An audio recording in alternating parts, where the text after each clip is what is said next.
Au départ, on avait du mal à y croire. Ce serait possible de manger bio sans dépenser plus, voire en faisant des économies. Alors nous nous sommes rendus dans cette jolie maison, à Redon, en Bretagne, qui est un peu devenue la maison du bonheur au moment de passer à table. Allez, vas-y, tu verses. Voilà, super. Romane, 8 ans, apprend à cuisiner et à découvrir les saveurs. Regarde, 100, ça c'est quoi? Je sais plus. C'est du thym. Et sa maman, Céline, s'amuse à faire découvrir à ses amis ses nouvelles recettes maison, C'est parti. à base de produits frais. Ça y est, à table. C'est surprise, Jacques. Comme cette mayonnaise revisitée. Celle-ci, tu vas aimer, je pense. Moi, je pense que c'est une de mes préférées, mais... C'est bon. Là, il y a Ah, il y a quelque chose, là. du thym, non? Ah, tout le monde a dit pareil. Mais en même temps, c'est pas facile. En fait, c'est à base de flageolets. Ouais. T'as vu? Ouais, hein. Alors, la recette... Sur la table, 80% des ingrédients sont bio. Car Céline a fait la révolution dans son frigo. Ce que j'ai en bio, on va retrouver donc du houmous, toujours les yaourts, des jus de fruits pour les enfants en bio. Alors des fruits et légumes, voilà, bio. Là j'ai des tomates, des oignons, j'ai quelques courgettes. Pareil pour ses légumineuses, ses céréales, sa farine. Tout est bio. La seule limite à ce grand chamboulement, c'est la gourmandise des enfants. Mon fils, en tout cas, a une préférence pour celle-ci. J'essaye de le faire basculer sur les bio, mais si on regarde bien, en fait, cette boîte-là est presque vide. Celle-ci, elle est à moitié pleine. Donc, j'ai un peu de mal.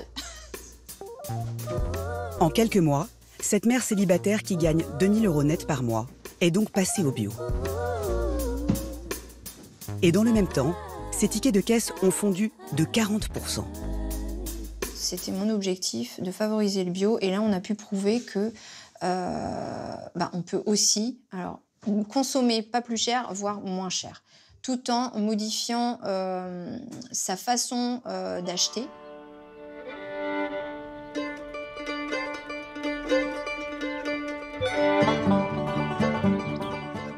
Elle a trouvé un nouveau supermarché. Bonjour Marco, Ah, salut Céline, ça va? ça va? Tu viens chercher des légumes? On n'en a plus. Céline fait dorénavant une partie de ses courses chez ce maraîcher bio, Marco Félez. Une allure à la Coluche et un coup de sécateur très sûr. Alors, j'en ai vu un autre. Ici, il y en a. Voilà, il y en a un ici. Voilà. Je vais te mettre ici une... Tu vois, ça c'est Ça, une c'est ananas? tomate ananas. Tu vois?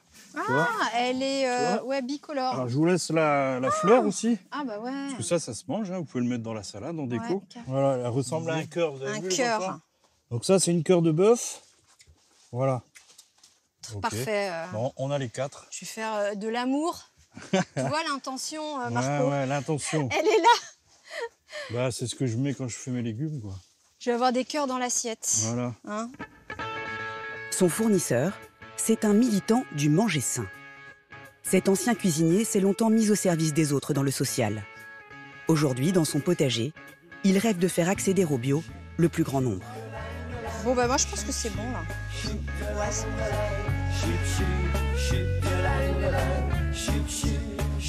Ces légumes de saison sont bon marché, car vendus en direct, sans intermédiaire. J'en ai pour 10,95 €. Donc voilà, pour un panier donc bien rempli avec voilà, des courgettes, des tomates. En termes de repas, je pense que voilà, je peux arriver au moins à 3-4 repas. Ça revient à peu près à 2,50 € par repas. Moi, ce que je veux, c'est que ça soit accessible pour les gens et qu'à un moment donné, il y ait vraiment une conscience alimentaire. L'alimentation, on s'en est éloigné de plus en plus et on mange 3 fois par jour. Donc si à un moment donné, on prend du plaisir à manger, on remange des choses saines, cueillies fraîches, ben, ça va être bénéfique pour le corps des gens et la vitalité, quoi.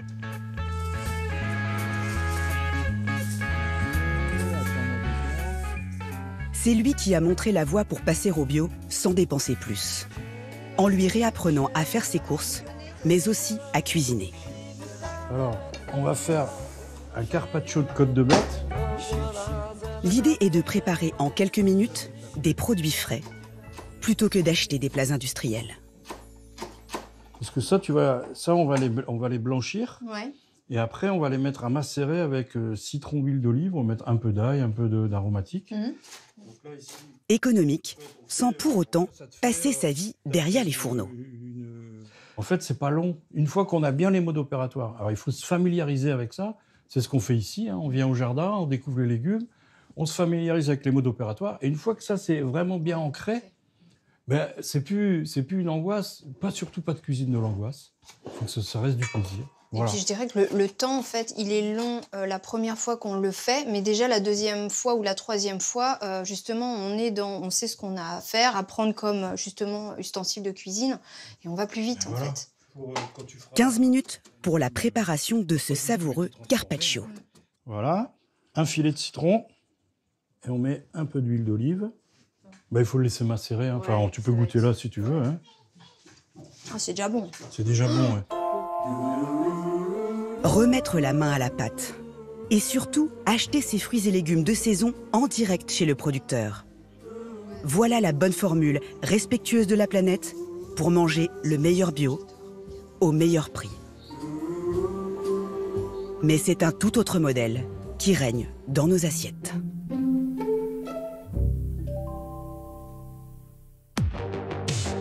Car aujourd'hui, ce sont les géants de la grande distribution qui règnent en maître sur les produits bio. Ils contrôlent 50% des ventes.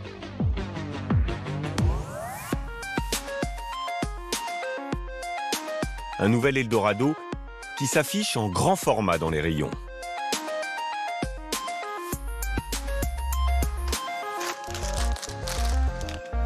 Pâtes, yaourts, céréales. Chez Carrefour, dans ce magasin modèle, les fruits et légumes bio font désormais jeu égal avec leurs voisins, issus de l'agriculture conventionnelle. Des linéaires de vente en vrac, des dizaines de labels qui vendent des produits garantis authentiques. Des tomates bien soignées. Avec, pour ceux qui n'auraient pas bien saisi, de belles photos qui respirent le terroir. Même le vendeur, regardez, a le sourire et un joli tablier de jardinier. Résultat, les ventes s'envolent et les clients en redemandent, malgré des prix souvent plus élevés. C'est plus cher? Ah oui. Donc il faut arbitrer entre ce qu'on achète bio et ce qu'on n'achète pas bio. Parce que ça coûte plus cher le bio? Beaucoup? Combien vous diriez? 10%, 10%? 10 ou 20? Je sais pas. Elle est où la banane? La banane. Ils exagèrent un peu en France. Ils exagèrent un peu Oui, avec le sur bio? oui. Ouais. Oui, c'est un peu plus cher, oui. Vous diriez combien? Entre 15 et 30% à peu près. 15 et 30%? 15%. 15% de plus? Oui. Banane bio. Alors combien? 1 euro. Plus cher, moins cher? Si c'était moins cher, je prendrais le bio tout le temps. Vous êtes payé par bio? Non. Vous le connaissez, vous, monsieur bio? Moi, je le connais pas. Des produits qui sont en réalité 35% plus chers selon l'enseigne. Le bio, un marché d'avenir estimé aujourd'hui à plus de 10 milliards d'euros en France. Dans ces rayons, ce sont des milliers de tonnes de produits bio qui sont vendus chaque année. Alors pour éviter les intermédiaires et vendre toujours plus, vous allez découvrir comment les hypermarchés sécurisent leur approvisionnement.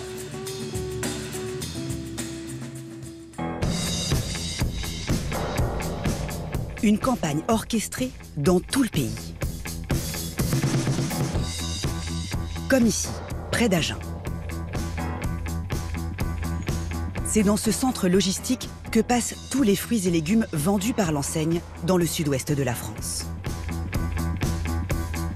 Laurent Carrère et Julie Mamoun sont chargés des approvisionnements. Salut. Il n'y a pas de refus aujourd'hui, j'ai vu, hein? Peut-être la Golden, elle est verte. Elle Elle est un peu verte, d'accord. Et ils ont un problème.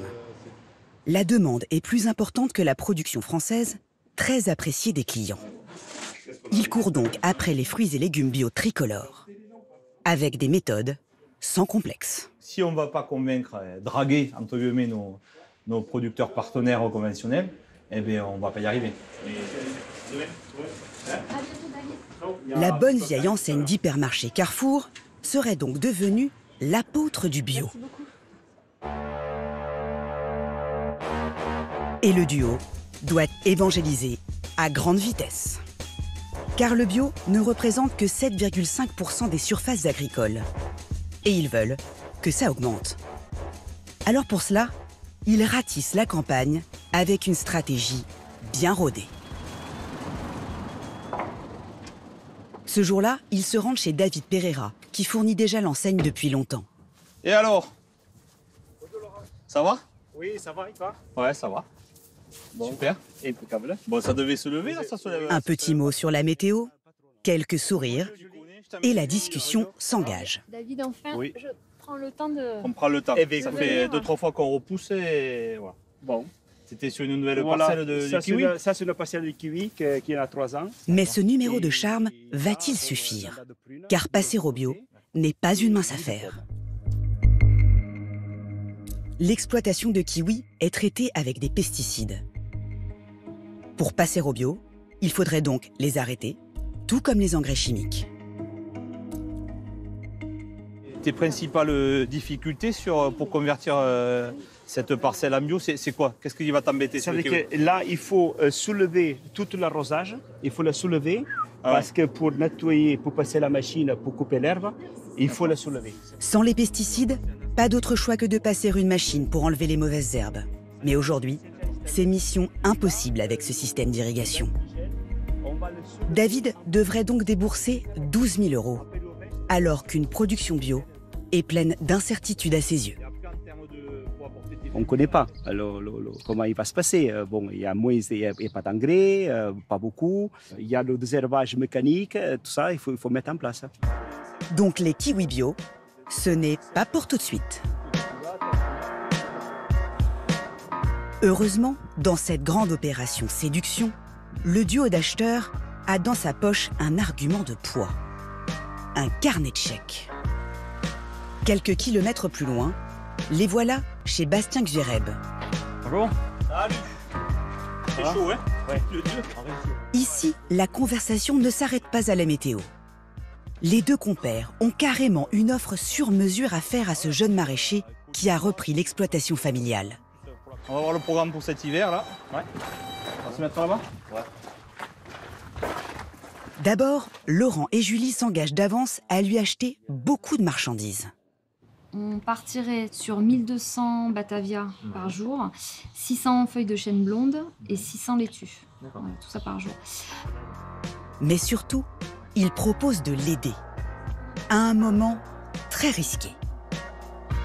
Pendant 3 ans, Bastien sera en conversion. Il ne pourra pas encore vendre ses produits au prix fort du bio, alors qu'il en aura déjà les charges.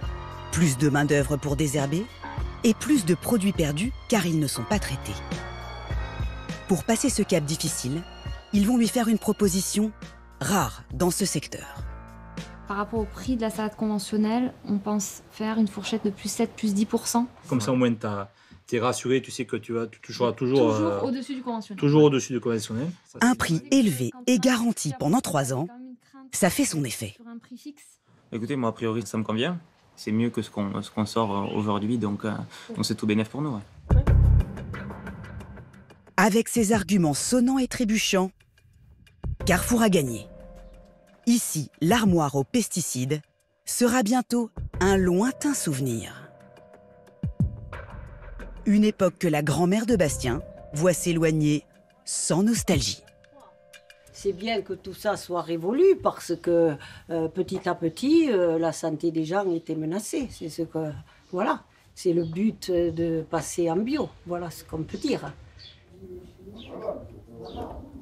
Ça, clairement, c'est un kit avec des gants, avec des masques, avec... Et dire que cette manière de travailler la terre était considérée comme un progrès il n'y a pas si longtemps.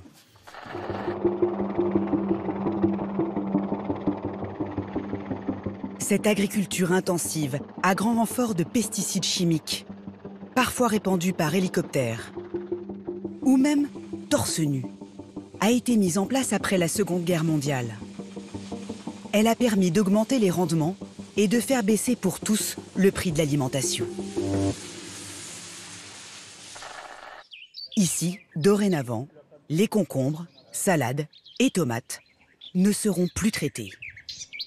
Mais pour bénéficier de l'aide de Carrefour, Bastien s'engage à travailler avec l'enseigne pendant 3 ans. Un contrat qui inquiète un peu la génération précédente.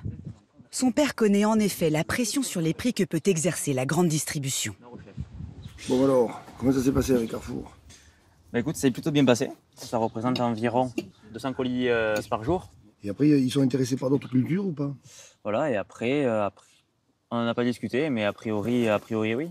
Aujourd'hui, comme les produits manquent, les agriculteurs bio sont en position de force face aux grandes enseignes. Mais le père de Bastien craint que les rôles finissent par s'inverser. On essaie de voir vers où ça va aller, mais je ne me fais pas d'illusions. Je sais que voilà, il y a une euphorie de quelques années, peut-être 2-3 ans, et puis on retombera dans le travers du prix, et lui il est moins cher, donc je le fais chez lui. Voilà. Il faut dire que certaines pratiques de la grande distribution seraient contestables. Toutes les enseignes profiteraient d'ailleurs de l'engouement sur le bio pour gonfler leurs marges. C'est le résultat d'une enquête d'1 an menée par l'association de défense des consommateurs Que Choisir.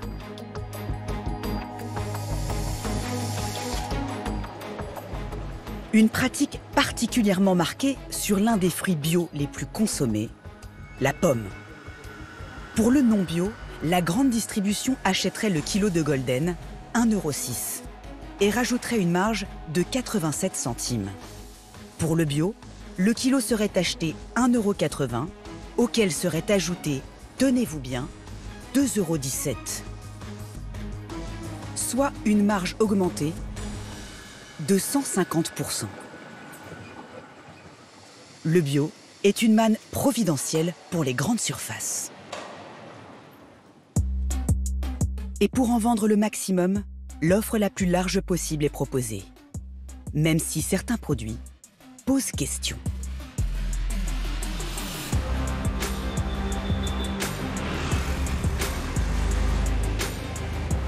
Les magasins se fournissent très largement à l'étranger. 30% des fruits et légumes bio sont importés.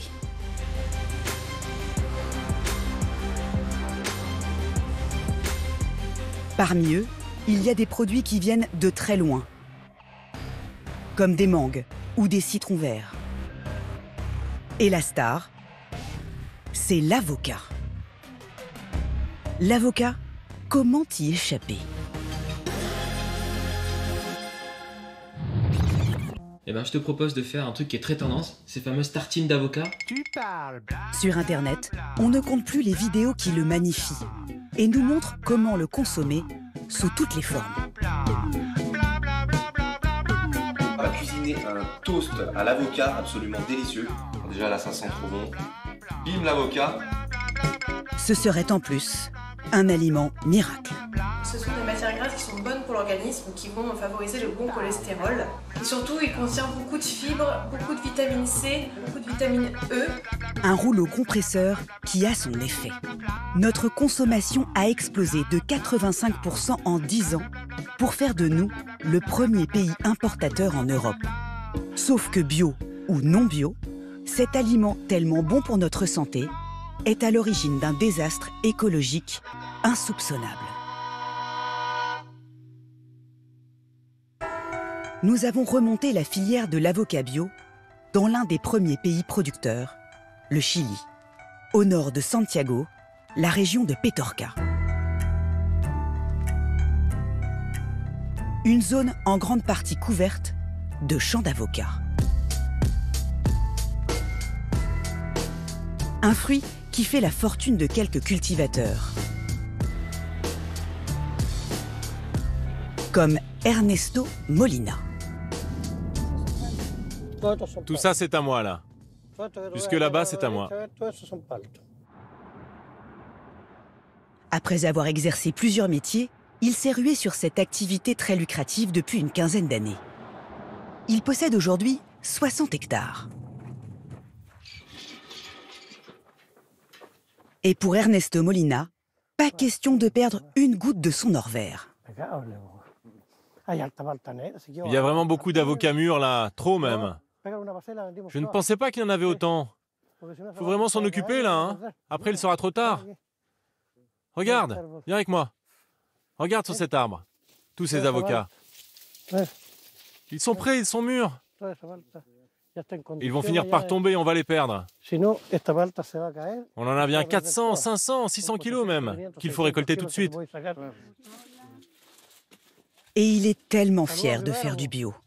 Un vrai plus pour la planète et ses salariés. Le conventionnel, ils utilisent des produits chimiques pour traiter. Ici, les employés n'ont pas besoin de porter des masques ou quoi que ce soit, parce que ce qu'ils répandent ne va pas leur faire de mal. Ce sont des choses naturelles qui attaquent seulement ce que l'on veut traiter, mais pas les personnes. Et la terre? Pas la terre non plus, évidemment.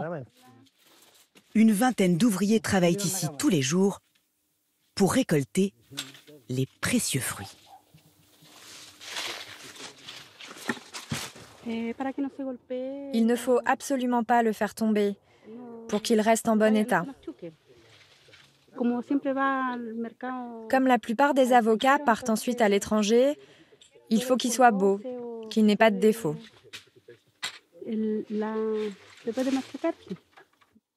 Ça, c'est pour la face positive de l'avocat bio.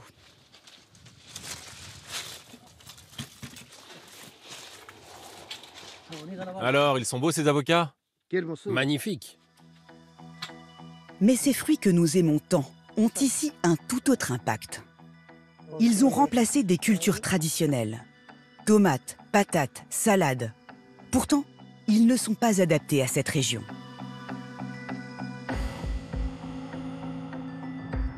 Car à l'origine, l'avocatier est un arbre tropical, originaire du Mexique et du Guatemala. Là-bas, il pleut beaucoup, 6 fois plus qu'ici en moyenne. Résultat, pour arroser les avocats, les riches cultivateurs chiliens creusent jusqu'à 70 mètres pour trouver l'eau qui est stockée dans ces grands réservoirs à ciel ouvert.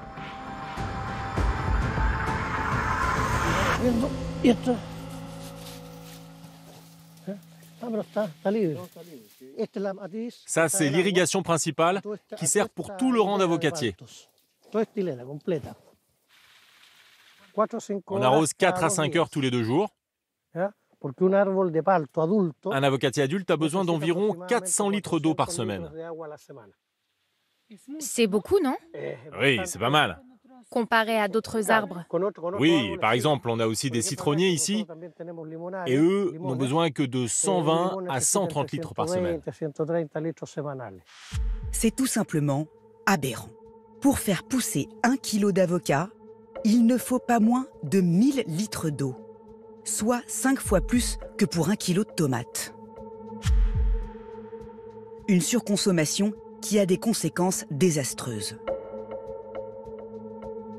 À quelques centaines de mètres, ce qui ressemble aujourd'hui à un large chemin de terre était encore il y a peu un grand fleuve.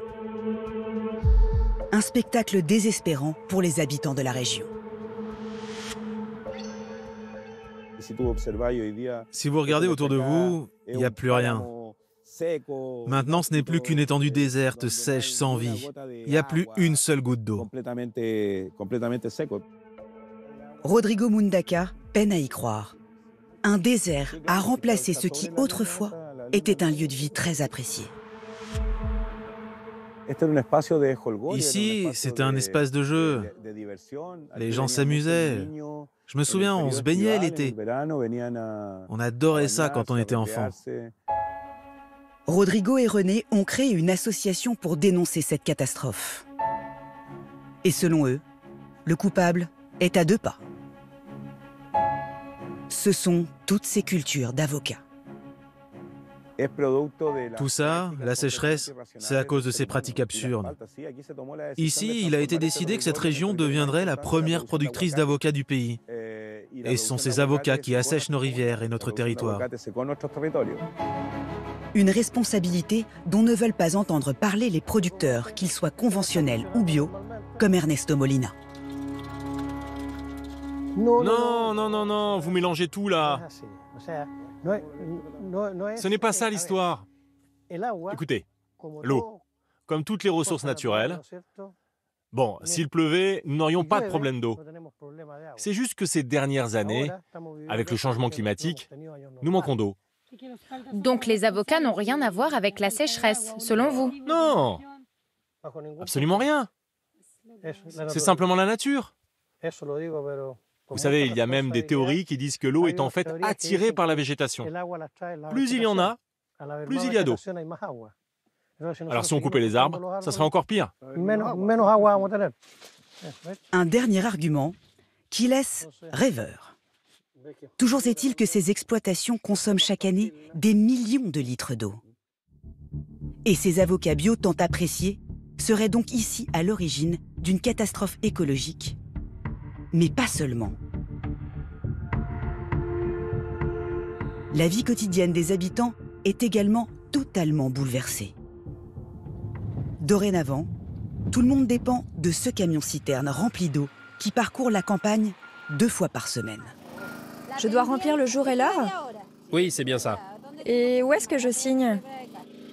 Pour Rosalba Quiros, à chaque fois, son arrivée est un soulagement. Parfois, on se retrouve sans eau. Alors quand le camion arrive, on est rassuré. On sait que la cuve va être remplie. Là, on est vendredi, du coup, on va pouvoir être tranquille tout le week-end. Cette grande cuve alimente une dizaine de maisons aux alentours. Mais cette eau potable, fournie gratuitement par la mairie, est rationnée. 50 litres d'eau par jour et par personne. Pas une goutte de plus. On a tout perdu et maintenant on est dépendant de ce camion-citerne. Voilà. À cause des avocats, le quotidien de cette famille a été bouleversé.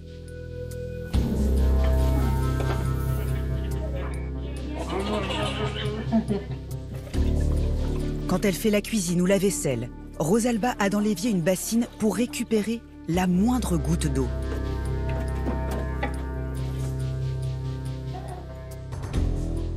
L'eau usagée est systématiquement réutilisée.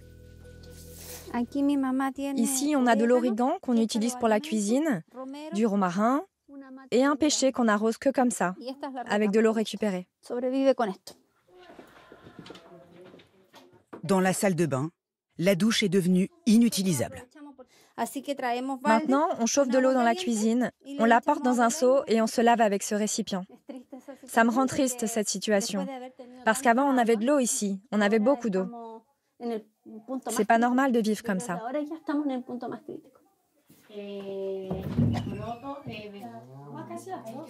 C'est bon? Alors, c'est bon? Qu'est-ce que vous ressentez par rapport à tout ça? De la peine, de la rage. On se sent impuissant. Voir comme tout disparaît autour de nous, je ne peux même pas vous expliquer comme c'est difficile. Si les avocats ont de l'eau, pourquoi nous, les êtres humains, on ne peut pas avoir d'eau? C'est une honte qu'aujourd'hui, au Chili, on nous laisse sans eau. Il y a encore quelques années, la famille ne manquait de rien. Roberto, le mari de Rosalba, cultivait un potager. On avait des arbres fruitiers, des amandiers, partout là-bas.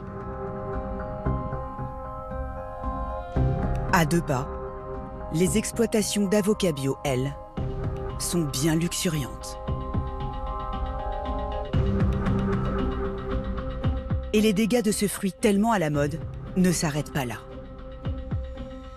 Embarqué tout près, à Valparaiso, il va parcourir à bord de ses porte-conteneurs 15 000 km pour rejoindre les rayons de nos supermarchés.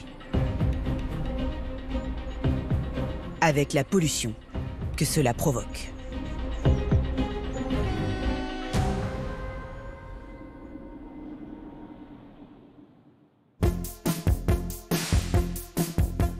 Retour dans les rayons bio des hypermarchés, où s'affiche cette fois-ci, aux yeux de tous, un autre scandale. Ces quantités de plastique qui emballent les fruits et légumes bio. Pas très écolo. Mais c'est une exigence des grandes surfaces. Elles y voient notamment un avantage. Les clients ne se trompent pas au moment de la pesée entre le bio et le conventionnel, qui ne sont pas au même prix.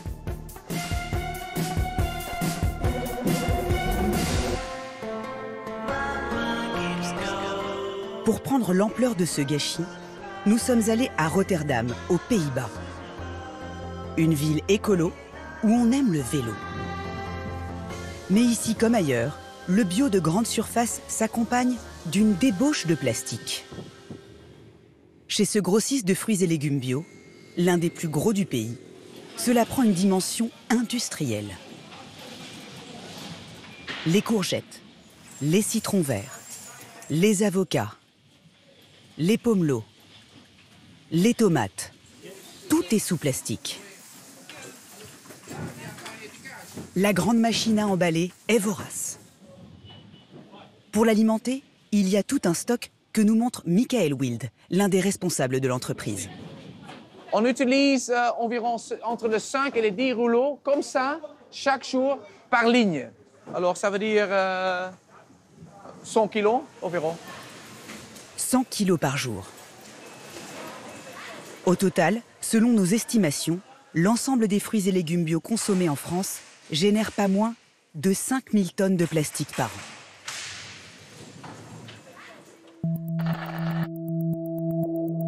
Du plastique qui va rapidement rejoindre les décharges et parfois les océans.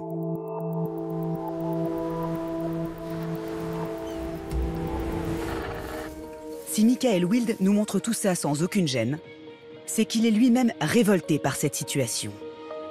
Et surtout, il a une solution à vendre. Ça, c'est la machine de futur. Avec cette machine, on dit au revoir plastique. Les fruits et légumes entrent dans ce tunnel, où un laser retire une partie du pigment de leur peau et les marque.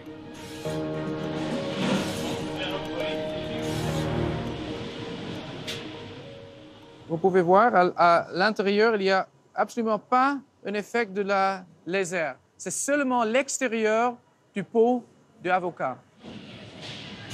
Avec cette technique lancée il y a 3 ans, l'entreprise a déjà évité que 35 millions d'emballages partent à la poubelle. Et cela ne coûte pas plus cher que du plastique. Ça sauve aussi beaucoup de coûts, pas seulement des coûts visibles de plastique, mais bien sûr aussi des coûts pour l'environnement, pour le climat, pour la biodiversité, pour l'eau, pour les océans. Cette alternative au plastique, 8 enseignes de supermarchés l'ont adoptée en Europe. Pour l'instant, aucune française.